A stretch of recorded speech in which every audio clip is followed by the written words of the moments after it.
अयोध्येतील श्री राम मंदिरात 500 वर्षांनंतर प्रभू श्रीराम विराजमान। विलोभनीय मूर्तीची गाभाऱ्यात प्राणप्रतिष्ठा संपन्न।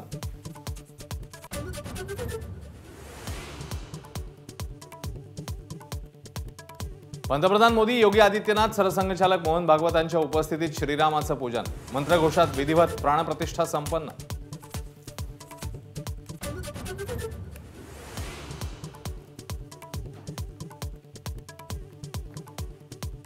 22 जानेवारी 2024 हा नव्या कालचक्राचा उगम। पंतप्रधान मोदींचा विश्वास। पुढील 1000 वर्षांची पायाभरणी करायची आहे, पंतप्रधानांचा संकल्प।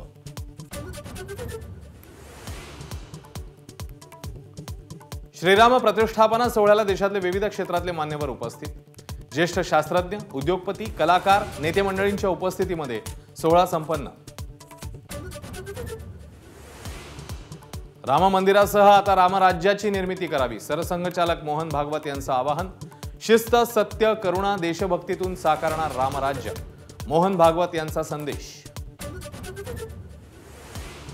राम मंदिराच्या उभारणीत मोलाचा वाटा असणाऱ्या श्रमवीरांचा पंतप्रधान मोदींच्या हस्ते सन्मान। मोदींच्या हस्ते श्रमवीरांवर फुलांचा वर्षाव। ठाण्यामध्ये कोपिनेश्वर मंदिरातून मुख्यमंत्री शिंदेंनी तर नागपुरात देवेंद्र फडणवीसांनी पाहिला लाईव्ह सोहळा। राम मंदिराला लवकरच मुख्यमंत्री, उपमुख्यमंत्री, मंत्रिमंडळासह भेट देणार।